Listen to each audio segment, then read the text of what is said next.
Welcome to Gumball Love. I'm Melissa Ledger, professional relationship coach, creator of Gumball Love and the Back to You Academy. If you're ready to stop the cycle of toxic men, get through the breakup once and for all, and finally get back to you, you are in the right place. This journey is about healing your heart, and you are encouraged to take the pace that is just right for you. In the process, you will build a foundation of confidence and strength that will make you unshakable, I promise. So get ready to level up your mindset and your lifestyle as you awaken the seeds of greatness just waiting to burst into full bloom. Let's do this.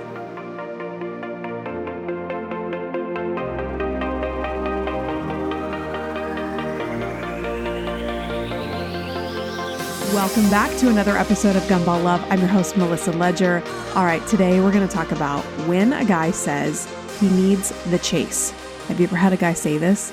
I've been working with a client recently, and when she told me this guy who had seemed so great for the last 2.5 months, all of a sudden threw this curveball. He acted interested, was hanging out with her, sharing, meeting friends, family. Everything was flowing great.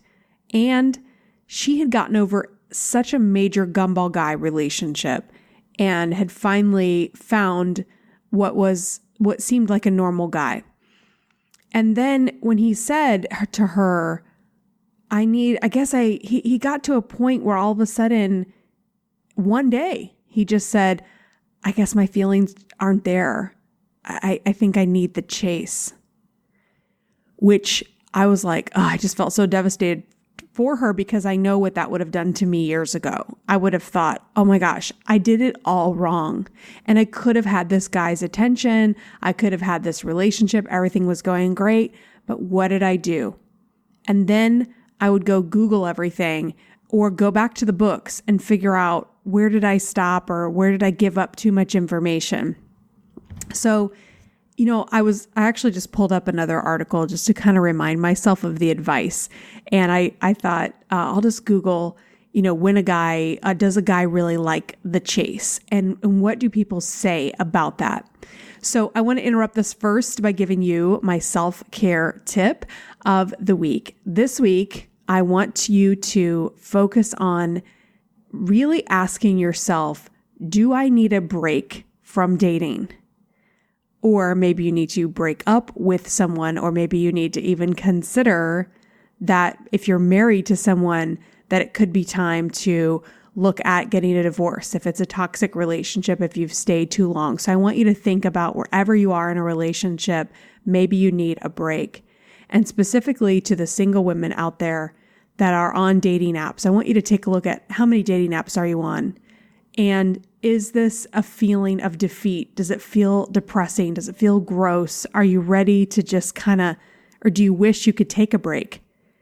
Do you try to take a break, but then you feel like, oh my gosh, I'm wasting time, so I need to go back and get back on this because you have this pressure on yourself that you feel like you need to hurry up. And that feeling of hurrying up is making you probably not filter out the ones that you really need to, because I think we get into kind of a weird world in online dating where we start considering things that we wouldn't have considered in the first week. But all of a sudden we're like, I don't know. I mean, I know he has a bathroom photo and I know he's like, said, hey, what's up? Hey, good morning, beautiful. But do they all say that? We start going like, do they all say that? Am I getting too picky? I mean, I'm going to eliminate all of them if I don't just try some of these. And so we start to loosen our standards. And I believe that is sometimes the time where we need to say, I just need a break. Sometimes you need a break, one, when you're just tired. You don't have to be focused on dating all the time. You can it's like taking a social media break. It's okay if you don't look at Instagram or Facebook. You know what I mean? Like, you don't have to look at that every day. It's okay to not watch the news for a week or a month, whatever. It'll be there. Like, all this information is out there. Like, we don't have to always be in the know. We don't always have to be going on dates. We don't always have to be answering these messages. Sometimes we just need to heal. Sometimes we need to take a step back. Sometimes even if you just delete the apps for if you just say, you know what, this week, I'm not going to look at them at all. I guarantee you'll be in such a better place. So I want you to think of this week, what do I need to take a break from? What can I just take my foot off the gas and let go? All right, so back to, does he need the chase? I was reading this article, and I'll tell you which one. This is not by any means, I did not choose this. I just kind of pulled up whatever came across. It's an article, how to make a guy chase you using male psychology. It's on the website lovesy.com. So take it for what it's worth. I don't know anything about Lovesy, so it's just kind of a cute name. Okay. I was starting to read through these things about, what the chase really means. And it says, men naturally love the thrill of the chase. And when he finally lands you, he will be ever so proud when he finally lands you. So you're supposed to kind of dangle a carrot because you're the prize, right? And then he's going to chase and chase and chase because he's so intrigued. Do you know who does not do that? Someone who has self-respect.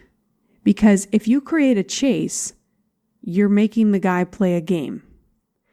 And a guy that respects himself and his time is going to check his watch and be like, okay, is this chick playing a game with me? Because I don't have time for games. How many times have you heard men say that? So the chase really is a game, kind of. But I'm going to give you a little bit, we're going to come at this at a little bit different angles too. It says, just be wary that you must allow him to grab you at some point.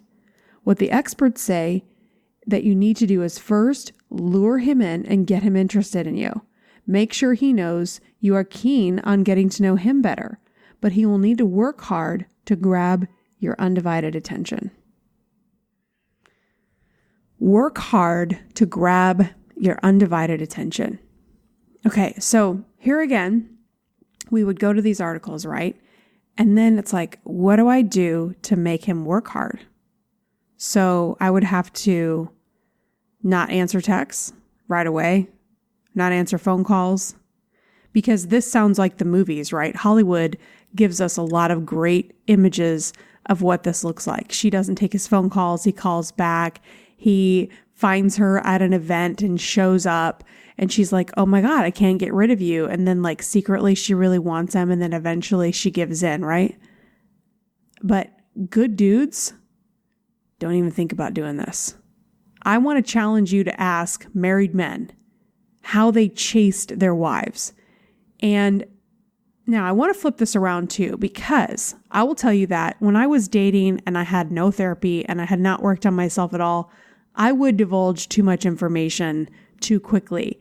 Meaning, I don't want to say even too much information, but I would probably say things that I should have said in therapy. Not probably, I did say things I should have said in therapy. I had not worked through mom issues, dad issues, family issues, parents' divorce, bad relationships, like all the stuff that manifested into the Gumball Love concept. Like this concept was a result of unraveling all of that and finally understanding my part, their part, what was going on, why I was attracting these different kinds of men. But if I rewind time, I didn't know any of that. So I was reeling from these things and trying to unravel it with a guy who, you know how you meet the guy and you get all excited and you're having these talks and you feel like he's really understanding you. So then you start going deep, or what you think is going deep. I used to think I was going deep when really I was going deep into pain and hurts that I didn't know how to heal. And I was hoping that this relationship, this guy would understand me and quote unquote rescue me. Now, was I thinking I want this guy to rescue me? No, but I was under the impression almost subconsciously that that's what was going to happen. Once you meet the right guy, then that's when your whole life gets better. That's when everything changes. And then it's like you can just move past this phase. But when I talk to married people that, they actually ended up getting married before, they didn't go to therapy, they didn't work it out, but then they got married. Guess what? It creeps right into their marriage. And then they're working on it then. And sometimes it causes divorce or causes major problems. Like look at Will Smith and Jada Pinkett Smith. They've done those Red Table interviews where they're very open about the issues that they've worked through in their marriage. And it's pushed them to the brink of divorce because they didn't understand what they needed to do on the work they needed to do on themselves before they got married, and that they couldn't rely on the other person to be that each other's happiness. Jada Pinkett Smith said, I had to realize Will Smith was not responsible for my happiness. And that was a huge thing. And she also wanted to be the thing that made him happy. And she wasn't. So again, back to my previous podcast, that the other person doesn't make you happy, even when it's Will Smith, even when it's Hitch. So, okay. Basically, I think that as we heal, the whole hard to get and chase thing is, I think this naturally happens because I can tell you that now when I meet anybody, it doesn't even have to be a date, I don't feel the need to divulge the past relationships in much detail. In fact, the more healed you get, the less you'll even have to say. Even like the worst gumball guy now, I can kind of look at and go, I can just see his issues so clearly, and I'm not reeling over any hurt at all. In fact, a lot of the gumball guys, or I think almost all, now seem like little boys to me. And I look at them and I think, man, I could just never be attracted to them again because I don't see a man. I see a man-child. I see a guy who did not get past his childhood. Therefore, he still operates in his relationship like he's in junior high. And so that became unsexy to me. And it also became really clear. And now I don't look at him with any anger anymore. So if I'm sitting with a guy and he's like, so what happened in your last relationship? I could say, well, I realized he was a man-child. No, I'm just kidding. But, I would just say at this point, there were lots of guys that I fell for that I was not mature enough or didn't understand that they weren't the right person for me. And so I look at it now and go, I had some heartbreaks and bad experiences, but I realize that I'm looking for something completely different. And that seems like ancient history to me, or something along those lines. Like, I had some good times, bad times, but the end result is I did a lot of growing up, did a lot of therapy, and now I feel so ready to just enjoy life with a person who fits who I am today. You know what I mean? And that's just like no history. I would have to be asked specifically. You would think it would be the opposite, doing what I do, but I don't have a lot of like, well, when he cheated on me or when he said this, I think that that's the stuff. And it's not that you can't talk about it, but when we're angry or emotional about it, it shows that we haven't gone through it, right? And I think that it's like the either way, I'm trying to show you that when you allow a guy to slowly get to know you, that is more of a natural quote unquote chase. Like, you don't want to play the game, but you also don't need to put everything out there. But I don't want you to be at a place where you have to consciously think of that. Do you know what I mean? Like, I remember early in my therapy thinking, okay, is this something I should share or that I shouldn't share? And my own therapist told me, you cannot monitor yourself that way. You just have to go on the dates and whatever is said is said. I mean, how many times when you're really into somebody, you will forgive a lot of stuff that they say because you can see the heart, you can see the quality of the person, and maybe their delivery is a little off, or maybe they do overshare a little bit, but that's not going to be the deciding factor. And so you need to give yourself room to evolve and to grow. But I would say if I could go back in time, I would tell myself, focus on healing first. Focus on the things that really have your heart aching about men in the past, or things that happen with your mom or dad or your sister or brother, or maybe if you've had sexual abuse in your past and you haven't really dealt with that. And it's something that I think a lot of us girls have been through versions of that. I went through a version of that and I've never spoken about it. I did not plan on saying anything about it right now. But I went through some things when I was in my teenage years, and not to the extent that sometimes I feel like my story is mild compared to a lot of women. And I'm not ready to tell my story at this point, but I feel like it's mild. I feel like it wasn't that big of a deal. However, it really did affect me. And I remember I went to my therapist. It was when I had lived in New York maybe a couple of years. And so this was maybe, I don't even know, like 4 or 5 years ago. I asked him, did I ever tell you about that? And he was like, no. He just stared at me and I was like, wow, all those years of therapy. And I never brought it up because I realized I still had shame around it and I still had to heal from it. And I don't know that we ever fully heal from it. I think that there's always things that are in there that are painful.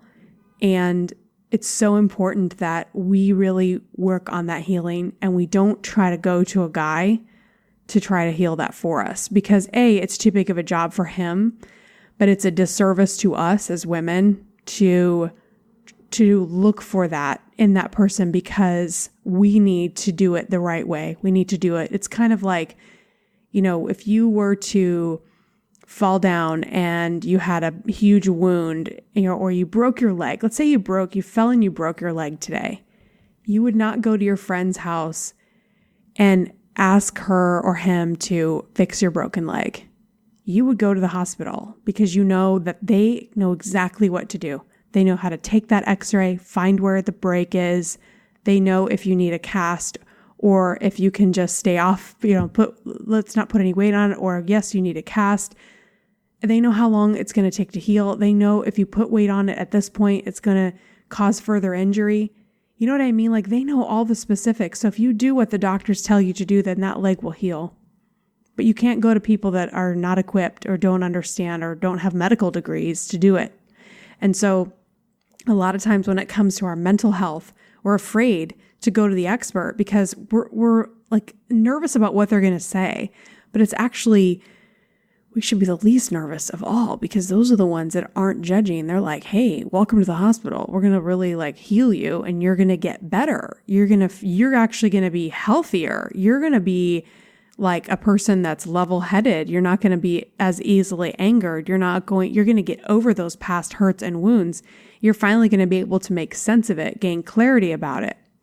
And so I'm saying all of this to say that you will more easily be able to allow a man to naturally get to know you over time without overgiving, because it won't even feel like you want to talk about it, or it won't even feel like it fits in the situation. I always tell my girls, when you go on dates, you should be having fun. Last night we had our group coaching call in the Back to You Academy, and we were laughing. We were just joking around, talking about stuff. It was at the end, and I was like, you know what, you guys, right now, see how we're all just having a good time? And we're just laughing, talking about stupid stuff. I'm like, this is what dates should feel like right here. Everyone had a smile on their face. Everyone was like, oh, this is such a great call. We were having such fun. I'm like, this is it right here. This is what we should be doing. We don't need to be getting into heavy, deep, really emotional stuff unless the conversation is, if it fits in that. But I don't want you to feel like if you're sitting on a date and you're talking over dinner that you feel this pressure to just bring it up out of the blue because you want that guy to really know you. He'll take the time to get to know you. So yes, that could be viewed as the chase, but it's more of a natural evolving process. As my mother used to always say, just let it evolve. But when we're not letting it evolve, we're pushing it too fast. And that's when it can be a turnoff. I remember a guy that I met here in New York. We met at a restaurant and then all of a sudden he just went into stuff, and he told me later I divulged too much, and he did. It was like 2.5, 3 hours. We were sitting at dinner and then he went into very specific family trauma. And I didn't know him well enough to start going into that. Now, I happen to like talking about that, but it did interrupt our ability to get to know each other because he basically laid his broken leg on the table and said, I've got this broken leg. I've got these wounds. And then when someone does that, you're like, oh my gosh, your leg is broken. Okay, well, and then if in retrospect, I could have said, I would love to talk to you about this, but I am not really qualified to have this discussion. It sounds like this is really bothering you. So maybe you should talk to somebody about this because I want you to get the help that you need so you can get clarity. That's what we should really do, like refer them to a specialist because we're not it. And so that I think it's not really interrupting the chase.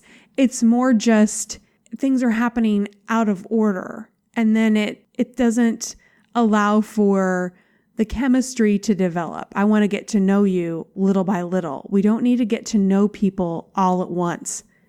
We're getting accustomed to these dating profiles where we see all of the stuff about this person. I know their religion, I know their height, I know their where they're from, where they went to school, what they like, what they don't like. And we get this bio and then we meet. And I've had guys be like, do you want to be married? Do you want to have kids? It's like, whoa. We should be able to just have fun. But when we're not able to have fun is when we're not comfortable in our own skin, when we're not really living our lives and just enjoying what we're doing. And we're not partaking in hobbies and things that are of interest to us.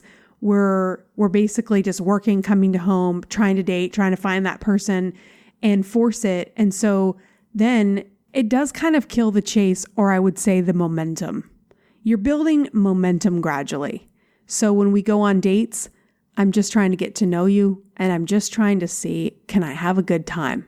I just so wish I could go back and go, can I have a good time? I'll tell you, one of the last guys I dated, he was like the least fun person ever. And had I just focused on that, I would have been like, wow, this guy cannot laugh. He doesn't have a good time. He has no sense of humor. He was just so serious all the time. And I remember my cousin going, geez, Melissa, like, how can you stand that? It's like, I could never date somebody like that. And I remember thinking, wow, that's so confident to just know you can eliminate somebody just on their lack of ability to have fun and have, he just didn't find humor in a lot of things. But see, even that, I didn't know myself well enough to know, like, dude, this is a really important thing for you. Like, you really need to have somebody you can laugh with. And if you can't do it now at the very beginning, like, where are you thinking this can go? I could have picked that up in the first 2 weeks, 3 weeks, and realized our dates suck. But I was like, well, he's a nice guy and he was really into me and he was really attracted to me. And sometimes that just feels so good that you just go with it because you see all the other qualities, but you don't realize. And I was seeing other qualities in him, and we were also getting to know each other, what I felt on a deep level. And so it's like, I felt like we were making connections in other ways, but I wasn't relaxed enough in my own skin to just sit and like not worry about it so much and just like feel it out. And I remember telling my sister that I was like, I don't know, he seemed like such a good guy. Like he seemed like one of the good guys. So I was forcing it a little bit. Like the attraction wasn't 100% there. I was attracted to him, but it wasn't like, man, I really find this guy super hot.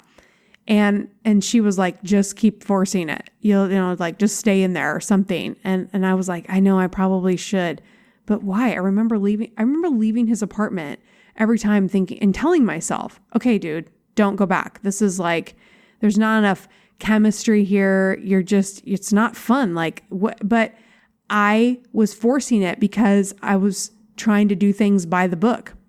And, oh, Melissa. Why? I think back and I was thinking, oh my gosh, well, I'm of a certain age and I want to have kids and blah, blah, blah, blah. And so again, wasted time on somebody because I didn't have the understanding about myself that, oh my gosh, you cannot settle for this. Like settling for this is so much more miserable than just being single and forging on, which I completely proved to myself. I stayed single and I pushed through it.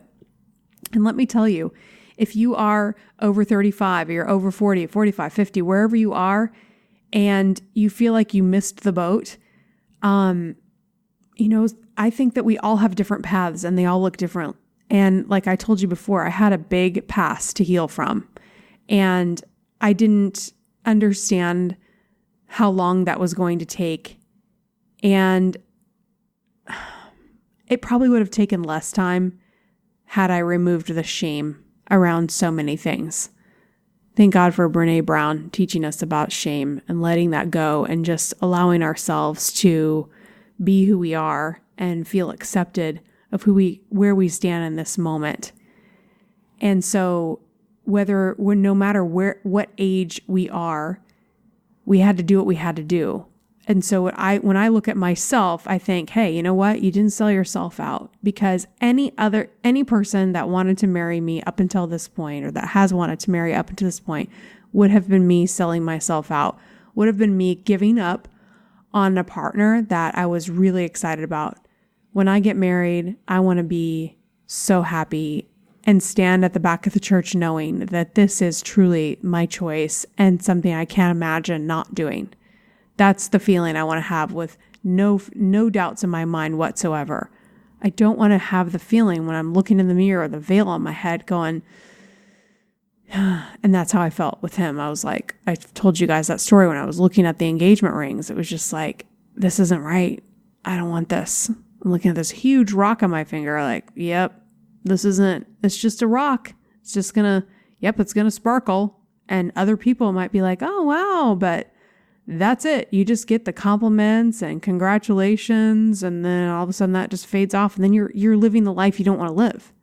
So anyway, the point of this was to tell you that, one, the chase it's subjective, right? What is that chase really? I just want you to look at this differently and not be like, when we read articles, and I don't mean to pick on this article at all, because actually I see it differently. Like, allow a guy to slowly get to know you, but also express interest. And so it's kind of like common to me. I'm like, well, of course, because if you've gone through the work, you've done the healing, you are actually sitting there feeling good in your own skin. You got your outfit on, your hair and your makeup's done, and you're ready for the date, and you go and you're like, oh, this could be fun. Hey, this could be fun. I'm excited. Like, I want you to be excited. I want you to have fun. I don't want you to be like, I don't know, I'm just going to see if I'll get a drink with them. And no, if you're that way, then you shouldn't go. You know what I mean? Like, should be like, yeah, I'm excited. I want to meet this guy, and we've had fun chatting on the phone, or we've had some cool texts over the past few days. Let's figure it out. Let's meet. Or maybe you met him somewhere else and you're like, oh, I'm excited to go on this date. And I want you to be at a point where you can just have, and I don't even want to tell you what conversation you're going to have, because I don't know. And no quote unquote expert can tell you that, because every single person's conversation on a first date, some people will say, we spent 18 hours together on the first date. We talked for 12 hours. We talked for 3 hours. We talked for 2 hours, whatever. It's going to be your story. And you could debunk the whole thing and be like, oh, screw you, Melissa. I told my whole childhood trauma story in the first hour, and we fell in love and we're married 6 months later. Like, if you feel like you can do it and you got the right guy in front of you, knock yourself out. But what I'm saying is, as a general idea, have fun. Just go and have fun and see if you can have fun. Can you laugh? Does he have a sense of humor? Do you enjoy his company? Do you enjoy the conversation? Do you like his take on the world? Do you like his perspective? Can you talk about TV shows that you like? Can you talk about places that you've lived? Funny stories about you and your siblings, or whatever. Like, when there's a flow, there's a natural banter that will just start to happen, because you're with somebody that gets you and you get them. And that's what makes it so exciting. It doesn't have to be that complicated. It's just like, oh my gosh, I think he's just so funny and he's so cute and we have such a good time together and we both wanted to try this one thing and blah, blah, blah, blah. And you just make plans. You should be making plans and enjoying it. So when my client did all of these things. She made plans, he made plans, they did the fun things together. And then all of a sudden he said, I don't know. I guess my feelings just aren't there. And it just shocked her. And so I'm telling you, like, this can happen. And I told her, I was like, girl, you did nothing wrong. This can happen. And I said, you did everything right. You didn't, I mean, she did. Her life stayed on track. And this is part, she has gone through the academy and she worked through a horrific gumball guy and this guy by no means, he was a major step in the right direction of the kind of dating that she should expect. And in fact, even though he said, I need the chase, he did tell her. And he did tell her it to her face and over the phone. And it was done in a way that was at least respectful, much better than the previous gumball guy. But I felt sorry for him because when he said, I don't know, I guess my feelings just aren't there. I guess I need the chase. You know what I immediately thought was, oh, dang, he's looking for intensity. He's looking for the high. And he is a decent guy. Like everything she said about him, I really can't find anything where I would say, yeah, he's a jerk because of XYZ. But some of these people, you guys, they're just out there and they're like, oh, well, the exciting new part is over. So maybe my feelings are going away. And it's like, no, your feelings and your attachment should start to develop at this point. So if they can spend all this time with you and they enjoy themselves and then they can say something like that, you need to be like, whoa, this means that they cannot build a healthy attachment. And I challenge you, if you want to read about attachment and just look at the basics in a psychology, introduction to psychology. I always kept that book from college because it's just so basic and understanding how the activities that you're doing together should be leading to growing feelings of attachment, which most of us, if you're listening to this, you're like, how is this not naturally occurring with this person? But there's some kind of disconnect with certain people.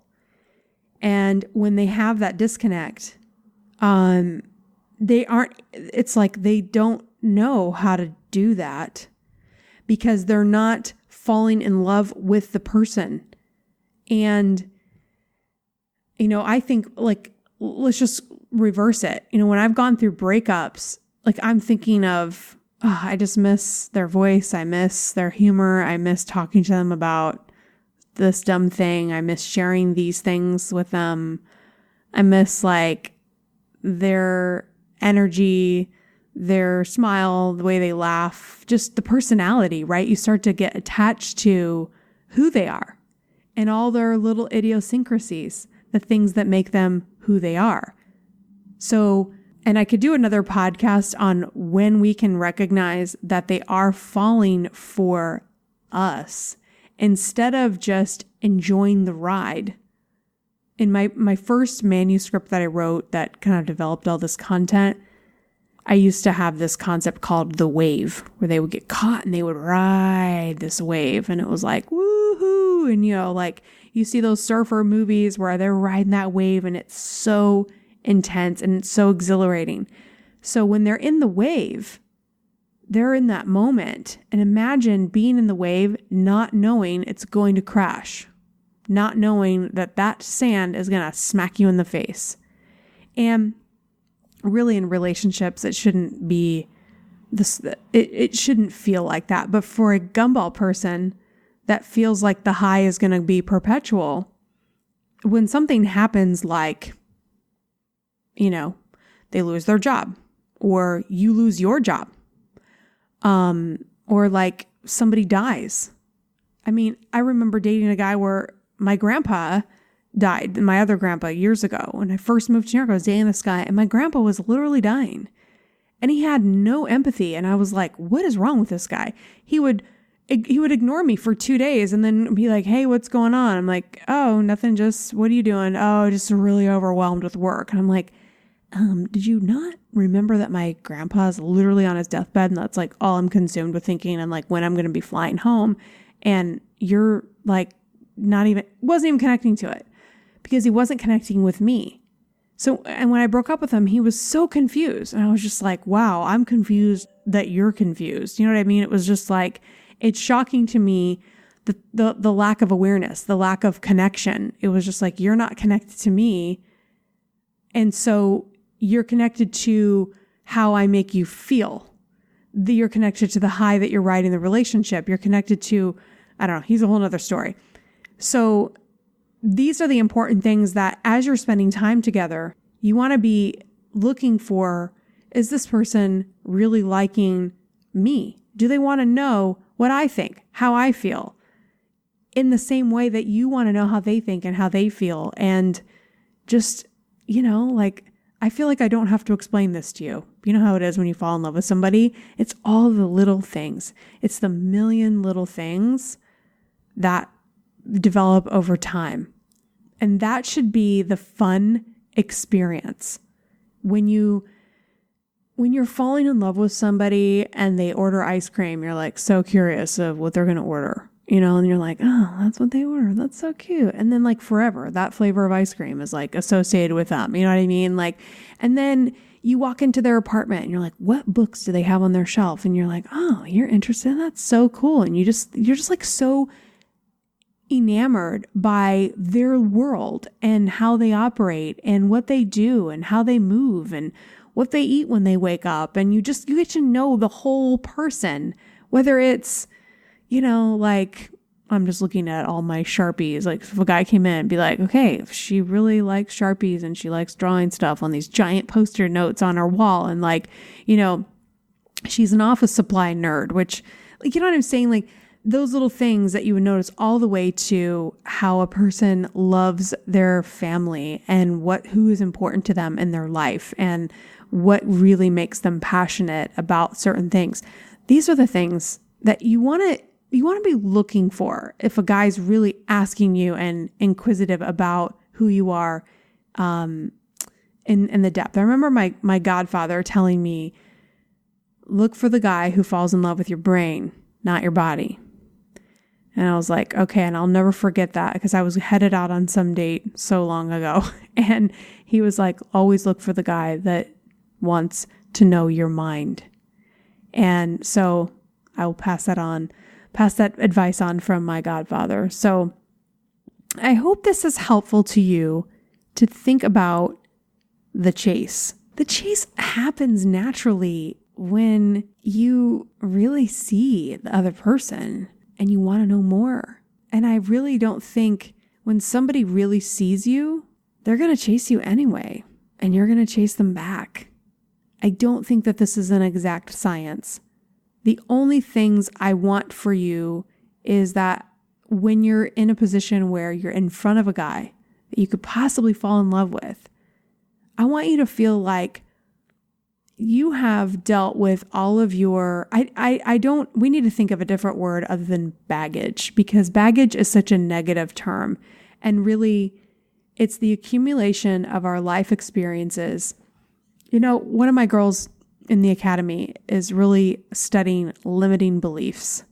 Maybe I'll do a shout out to Rachel, we were talking about this last night. And we come to a relationship a lot of times with limitation on our beliefs.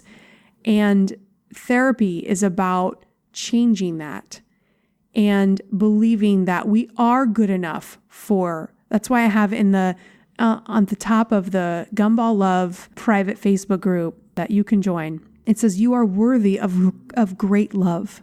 And that belief needs to probably change in all of this. We are worthy of that. And so what do you have to do to feel worthy of that? Because when you know you're worthy of that and you know the value that you hold, then when some guy says to you, I needed the chase, you could sit back and say, what did you need to chase? Why did you feel like you weren't chasing? Because some people would say, well, you made it too easy for him. Okay, why did he need a challenge in getting to know me? Why does he need a challenge in getting to know me? Because he wants more excitement. He wants more of a thrill. The thrill needs to be getting to know you. The thrill can't be the fear of losing you. The chase is the fear of losing you, and the thrill should be getting to know you. The high should be learning all those things. Does he know what flavor of ice cream you love? Does he know if you want ice cream or gelato? Does he know that you want graham cracker crusted everything? Like me. Does he know these things about you? Does he know like that you would eat pizza, ice cream, and chips and salsa forever for your whole life, you know? Not that I would. I'm just saying, no. I would. Gosh. The thrill is getting to know you, but the chase means I might lose you. So why does he need fear? So if he needs the threat of you leaving, then the game is about that. The chase becomes about the chase and not about the girl. It needs to be about the girl and the guy and the chase. Like, I would love to sit him down, because I've worked with her for a long time. I would love to sit him down and ask him questions about her. And I know that it would reveal to me that he doesn't really know her the way he should. And that there's so much that there's so much that was left to discover. And that the chase could go on for a long time. Because there should be so much satisfaction in building and going to that next level in the attachment. I've seen this over and over and over again, especially if I've had a front row seat for my cousins that I grew up with for my whole life.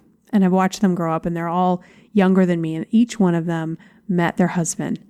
And I watched their journey and how they were treated and how the honeymoon period seemed to last so long. And I still catch them years into their relationship where they think no one's looking and they have like this long embrace and they close their eyes and they're just still soaking each other in, still so appreciative of each other, still relishing in the love that they feel for each other, and that they're supportive and that they have friendship and they can enjoy their families together. And now they're all having children. And it's just this beautiful picture of what it can look like and what it does look like. And I know we're bombarded with all this information about how we need to be hiding ourselves, because essentially that's what they're saying. Hide yourself. Don't reveal everything. Keep yourself hiding, and then slowly keep backing away. Act like you're leaving to create. If I have to chase you or I have to make you chase me, I have to keep moving away from you, right? And if I'm moving away from you, then I need to attract a guy that needs a fear component in the relationship to keep chasing because he gets scared. She's leaving. Oh yeah. Oh, there she is. Oh, there she is. Exhausting to a solid dude. This does not attract healthy men. Healthy men, the chase and the thrill is getting to know you. So I hope this changes your perspective.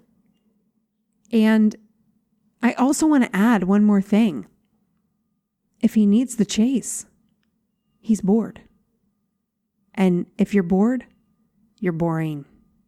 Because if you're bored and you're expecting the girl to create the excitement and the chase in your life, that means you can't create excitement in your own life. I don't need anyone to create excitement in my life. There are so many things that I want to do in this world. Like if I want to create excitement, I can do another ballroom dancing competition. If I want to create excitement, I can go to some new place in New York that I haven't been, visit a new restaurant, go to a new museum, go travel to a new destination. There are so many exciting, incredible things we can do. So if we're bored and we're like, yeah, I need the chase, you're freaking boring. If you're asking someone to create a chase me, then he's saying, entertain me, because I'm bored, because I'm a boring guy. I'm a boring guy. I need entertainment. So I need you to give me just enough, but not too much. Just enough. It's like red light, green light. Have you ever played that game? It's exhausting. And it sounds good. It sounds like, yeah, be mysterious. Because it says when a woman is mysterious, she's interesting, period.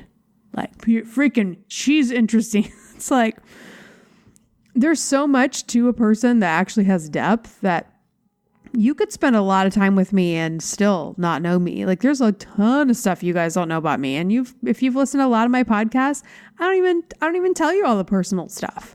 So you know what I'm saying? Like there's so much to learn about people. So if you're bored already in 2.5 months, you're boring and you were expecting the entertainment from that person.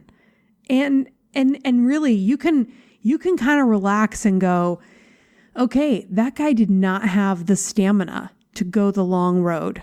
He doesn't have what it takes to make a relationship last because he's already bored in 2.5 months. He's going to be bored with everybody because he doesn't know how to create the interest along the way. It's kind of like people that want to be Instagram famous. And then you tell them, well, you have to do posts and you need to work with clients and you need to work with clients for free at first so you can establish the kind of content you want to deliver and what kind of people. And they're like, yeah, I just want to like find a good hashtag. And then right away you're like, yeah, you're never going to get it because you don't actually care about your customers. You're not going to do 500 plus Periscopes and Snapchat stories and Instagram stories and write blogs and do podcasts and trial and error and work with clients and create products and online communities. Like it's a lot of work, right? But when you're really dedicated, like I just did all those things and I told you I've done all those things in the past few years, but I love this journey because I'm so committed to this process. And so none of it has been boring. And if I never became a big deal or had, like millions of followers, it doesn't matter because I feel like I'm supposed to talk to the woman that is ready for change. She's done with the gumball guys. She's done with the guy that's cheating. She's over it. She's overplaying the games. She wants to do what it takes to get the healing, to finally live a life that she is excited about, that she feels passionate about, that to find happiness finally without the guy so that she can ultimately find a partner that really complements who she really is. Like that's the goal. And so when I see people that want to rush that or they're not really enjoying, like you have to really enjoy your customers to do something like this and be I'm fully entertained from the very beginning. And each client, if you work with me one-on-one, everybody's so different. Like every story, even if it's all gumball guys, so different. Like the patterns are always so compelling to me when I'm listening. And when you come to me and we sit down, we talk. Okay, I sit and listen, and I have to find your specific gumball guy's pattern, and that's what the exciting part is to me. Is then when I can find it. And then I can get you to see it. Boom. I just got chilled right now because that just makes me like, yes, because it empowers you. And then, man, when I watch you operate differently in your life and you're able to take it back, I'm thinking of one girl right now, Kathleen, who just completely took control of her life, like really studying how she's interacting with her guy, but she was able to gain her power back, start doing her work, schoolwork, committed to her career. She started to gain strength, and I just saw this powerhouse emerge. And it was almost immediate because it was like I turned a light on just for her to see something. And then she was like, oh, I mean, that's exhilarating to me. So I'm telling you this because that's how it should be through the relationship. There's all these little things you discover. It's never over. And someone who thinks it's over and they're bored already, they have such a limited scope. They're looking for the happily ever after, and they're not even compelled by creating the love story and looking at it as an adventure and all of the things you can explore together. Because I feel like I love this quote, let the spirit of adventure set the tone. I can't remember who said it, but I've posted it before. Let the spirit of adventure set the tone. So if we're on this adventure together, then when we're looking for a significant other, we are looking for somebody to go on the adventure with and experience all the things and share those experiences. We're not looking for somebody to become our experience. You know what I mean? I don't want to be your experience. I don't want to be the thing that you get bored with. I don't want to be the thing where you're like, I wanted to chase. I don't want you to chase me. I actually just want you to spend time with me and get to know me and decide if you want to spend more time. I think I've just decided that in this podcast. Like, I don't want you to chase me around. That just seems stupid. And it probably is. And I get what people are saying. Like, to be a little counterintuitive, I understand we all know a person who overshares. I avoid them constantly in my neighborhood, of the person that wants to, hey, how are you doing? Well, I had my back surgery and it went really well, but then this one thing happened and you're like, oh my God, I never talked to you. And now I know all your prescriptions and that you're having a fight with your brother. And it's like, okay. And I'm looking at my watch, it's like 30 minutes go by and that's oversharing, right? And we don't want to be that. I think we all know it. We all know when we're doing that. We know when we're doing that on a date because we feel uncomfortable and then we feel like we're trying too hard. So I want you to get to a point where you can just be who you are, authentically share what you want to share, and actually have fun while you're doing it. And if it doesn't work out with that guy, you can walk away going, no, it's not the person that is going to be on the adventure, but you're still on the adventure. Get in the adventure. Get on that. Whatever it takes for you to be in your adventure, get on it. Because then when you're in the adventure, you look at it completely different. Before I was in the adventure, I was sitting in Nebraska and I had to decide to move to New York City. I just got my lease renewal. I'll be starting my 7th year in New York City.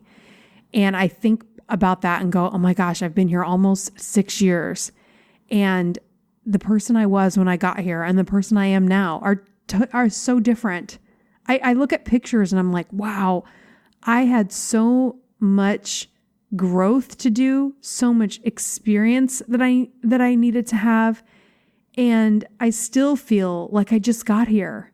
Yet it's like, it seems like a long time, yet it doesn't seem like a long time. But now I'm in my adventure and I'm so much more clear on where I want to go, just on my own, what I want to do, what I'm passionate about, and everything just, it gets more and more clear, and God guides you every step of the way. And so we have to have faith. I am exactly where I'm supposed to be at this time, at this place. And whether you've been married before, or you've been divorced, or you have kids, or you don't have kids, it's all exactly how it's supposed to be. Because you know what? Life is short. And this whole life we have on earth and the status that we think we should have and all this stuff, we're dead, we go to heaven. It's not going to be about all that stuff. You know what I'm saying? I believe it's going to be about the impact we made in other people's lives, our contribution, and whether or not we use the skill and the talent and the ability that God put in us. Because I know that every single person carries around guilt for not using that. And not guilt in a bad way, but there's a pull to use that in some way where we're not happy in the job we're doing and we feel like we should be doing something else. And maybe you don't even know what that is, but you got to figure that out. You've got to give yourself the liberty and the time to do it. Okay. So, and that's what we do in the Back to You Academy. I will make another announcement probably earlier in another podcast. I know my diehards are here at the end and I love you guys for your messages about listening to the podcast. So many of you are listening to the podcast on repeat. One person, I wanted to share her testimonial that she emailed me, which just like floored me. She said, I cannot thank you enough for giving me the strength to stay strong. Because of you, I've had the courage to block my narcissistic tyrant ex-gumball guy. I blocked him on everything in all caps. Today I received an unknown caller, and it was him. He used his son's phone to message me. It's been 3 months from the breakup. Today, even though my heart wanted to talk to him, your words came to mind. Quote, I wasted another year by responding back to my ex. His, I miss you and I miss the life we were building together. We should meet for a drink and talk. No, bye boy. I seriously listen to your podcast daily. This is embarrassing, but you're so brutally honest. I will be too. Every night I listen to your podcast in my sleep. I let every word sink in, and it's given me my strength to see him for who he really is and not what I hoped he would have been. I don't want to say her name because I read her whole message, but I will call her Tina. So thank you so much. You guys, I read that and sometimes I read messages like that and I just literally have to like set the phone down. I can't even take it in sometimes because it's so overwhelming to me. And I'll tell you, like, just as I told you have to have the courage to get out there and pursue your dream, it took a lot of courage for me to get here. I got here and I went to a couple seminars and I was writing all of this out and I had ideas and I had notebooks and I spent $2,000 to go to a seminar. And then I went to another seminar, which was another $2,000 and then hotel costs. And I was like, what am I doing? I have this idea. I don't know how to put together. I've got to go to these seminars to, get some clarity on how do I do it? And I didn't know how to do it. I didn't know the steps. I had to learn the steps. I had to find experts. I had to hire people. I had to spend the money. I probably I know I have not made a profit off of Gumball Love yet because the money I have spent on from its inception until now, I don't even want to count it. But I don't even care because I'm doing what I love to do. And to help someone like Tina is so, like, it makes me get up and do this every single day. And it's so weird. It's like, you might think this is weird that I would say this, but I sit here and I'm like, dating is not a priority to me. I just told my girls in my academy, I'm like, dating is not a priority. You are my priority. I'm building this right now. And this is what's important to me. This matters more to me than going on dates because I know that a spouse is not going to magically change my life. And so I don't go out looking for it. I just trust God. I pray, bring the right person to me in the right timing, but I have to trust my gut and in prayer and feel God's guidance to say, this is what you should be doing. This is the direction you need to be going. And if I feel compelled, like, yeah, I want to try a dating website again, maybe I will. I don't know. But for now, this is what I know in my heart I need to do. And I felt that way a few years ago. And I would doubt that feeling because I would think, oh my gosh, you're going to be 40. Oh, now you're 40. Like, what are you doing? You have to. So I would keep stopping and I would keep doubting that voice. And I just thought, I have to stop that. And I have to do what I know God's telling me to do. And helping so many of you, I just talked to another client who's planning her wedding. So I think that marks the third or fourth wedding. I've got to get my board up so I can have all my brides. I want to have a bride wall and a breakup wall, like all the girls that left their gumball guys and all the girls that found their guy, because that to me is freedom. I want you to just be free and free to be on the adventure and not worry about, oh, did I create enough of a chase? Screw the chase. It's like, it's so old school. At the same time, I hate to put anyone's work down because I want you to know that, like, you can read this advice that you see because a lot of times it's well-intentioned. I don't even know who wrote this article. So I'm sorry, I should have paid more attention because, they say like, how you appear and keep yourself means the world, which is so true. And hold off on the sex, off the hop. I love that because, yeah, I think there are some things that we can do but see, if we withhold sex, I shouldn't say withhold, but if we say, I don't want to have sex with you right off the bat because, that's a sign of self-respect. That's you saying, I'm not going to just give my body right away because sex does things chemically, even from just a scientific, sex releases the, attachment pheromones and all of the things that make us feel territorial about a person. And so I want you to think like, okay, do I want to activate that? We need to think of like, do I want to activate the attachment force in my brain? Do I want to release the floodgate of chemicals that will happen regardless of how close I am to this person? Once I have sex, it's going to be like, okay, all of the little army guys come out and are ready to fight battle for this person that we don't even know very well. So there are things we can do that may quote unquote create the chase, but it also gives you time to get to know somebody in a way that keeps it fun and it keeps it light, and you feel like you're naturally building towards something and you're able to enjoy it, and that it never gets too heavy or that it's too light. It's just at the right tempo and the right speed. And it's like, hey, do you want to hang out again? Yeah, let's go do that. And you're also, a lot of times we're over giving and we're overdoing it because we are departing from our lives. We're not going to the gym. We're not eating our food. We're canceling plans with people. Those are signs that we are, if you want to play the game of the chase. Yeah, you're not creating the chase if you are just completely forgoing your whole life and you're focusing it all on this one person. So that's why I created the Back to You Academy, which, by the way, I'm making some changes to the Back to You Academy. Not really changes in how we're doing it, but more of how I'm pricing it. A lot of people said, Melissa, $497 is a big chunk of change and I don't have it. And everyone would ask, do you have a payment program? So I decided that I already have this academy, and then girls would go through the 30-day, 4-week program. And then I offered a membership right after because I knew that they would want to stay involved in the group coaching calls every week.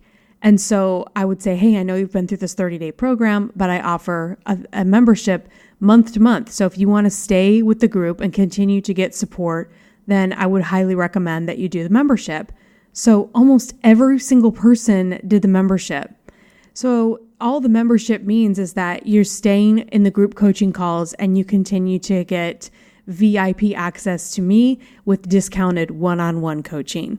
So that way I can help you one-on-one, you stay in the group, and you keep getting those touch points because it's so important. I don't want you to just go through a 30-day course and then send you off by yourself. So the membership was something that I offered right away. So I thought, wait a second, everyone wants payments, and really 30 days isn't long enough for anyone. So what if I do this? What if I offer it $127 a month, and then you get in immediately? You go to the group coaching calls, you get the discounts on the one-on-one coaching. And as far as the whole digital course, it's a huge fat course. So you won't get access to all of it right away, but each time you make a monthly payment, you'll get more and more access, which actually you won't care at all because most people say, Melissa, this is so much information. And one girl thought it was like a year long of information or a course. She goes through things very slowly, methodically. She likes to take notes. So if that works for you, I mean, you can pay for it up front if you want all the content. However, even if you do 30 days, I still don't give it to you all at once because I want you to take your time.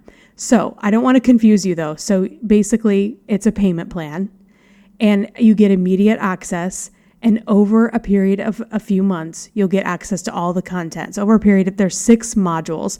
Within 6 modules, there's multiple audios. So that way you can take your time and you can ask the questions you need to ask. You can get the coaching that you need. You can get the group support, and you'll also get access to the digital content. You can cancel at any time. I want you to feel like, okay, I tried it. I didn't like it. Maybe you don't like it. You could be somebody that doesn't like group stuff. Although I always think of one of the girls, Christy, who said, I hate group stuff. I don't want to join the group. And then she joined the group and she's like, I can't believe that I love this group, but I normally don't do this. So it's quite amazing when you get in there and you see what it's all about and you feel the love and you feel the support and you're like, oh my gosh, these people understand me. And it's such a huge boost in your confidence. You're going to walk away each week feeling, okay, I feel so much better. If you're going through a breakup or a guy that's been ghosting you or a guy that's like keeping you hanging on and he keeps messaging you and you're like, what do these messages mean? And you're sitting there by yourself, like trying to figure all of this out. Girls come into the group, we read through the texts and we give our perspective and give you encouragement and really clarity, because it's not like patting you on the head and it's going to be okay. No, I'm going to tell you what's really going on in those text messages. And you're going to be like, dang, I didn't think of it that way. Holy cow. Like, this is really awesome.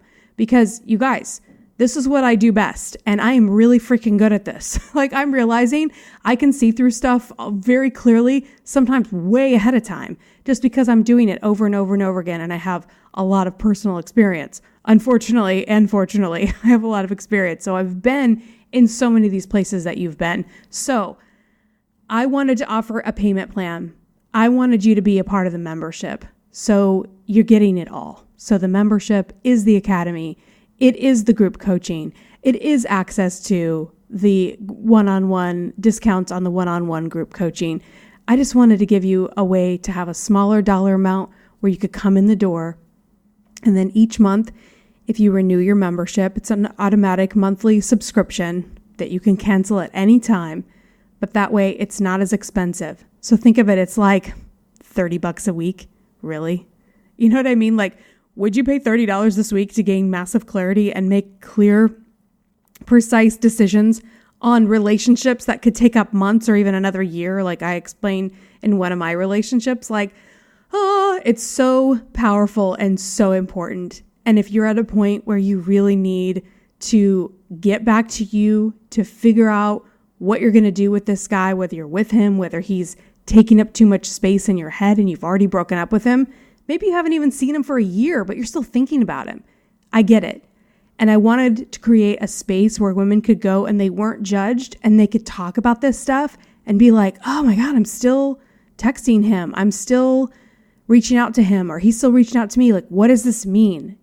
You just need a place where you can do that. And that's what the Academy is all about. So the membership is the Academy. The Academy really, I called it that because it's the digital course. But within that digital course, I just wanted you to have, I don't want you out there taking a course by yourself. I mean, you can say, hey, Melissa, I don't want to talk to anybody. I just want to buy your course. I want to listen to it by myself. That's fine. You can totally do that and you can buy it outright. However, I highly recommend that we work together one-on-one and also that you join the group. Just trust me, it works. My visual for the Back to You Academy is that you are a tight rosebud. And actually, Kara from the Champagne Diet sent me this quote card. I'm gonna read it to you and we'll end on this because I loved this. I was telling her my vision for this and she sent me this quote by Anais Nin, A-N-A-I-S, last name Nin, N-I-N. It says, and the day came when the risk to remain tight in a bud was more painful than the risk it took to blossom. So I want you to blossom, I want you to bloom, and I want to give you the space to do it where you feel safe, where you feel nurtured, where you feel like there's enough sunshine and enough nutrients and protection so that you don't feel judged and that you can do it in a way that you feel is the right timing for you. And then when you're ready for whatever next step it is in your life, that you'll know that you're ready, but you'll also know that we're always here for you every step of the way. Okay? I love you so much. Thank you so much for your loyalty to this podcast, for listening all the way through. If you have questions about the Back to You Academy, please feel free to shoot me a DM or email me, melissa@gumballlove.com. I'll talk to you soon. Until next time. Bye-bye. Thank you so much for listening. If you want more information or to schedule a private coaching session, or better yet, to join the next Back to You Academy, go to gumballlove.com.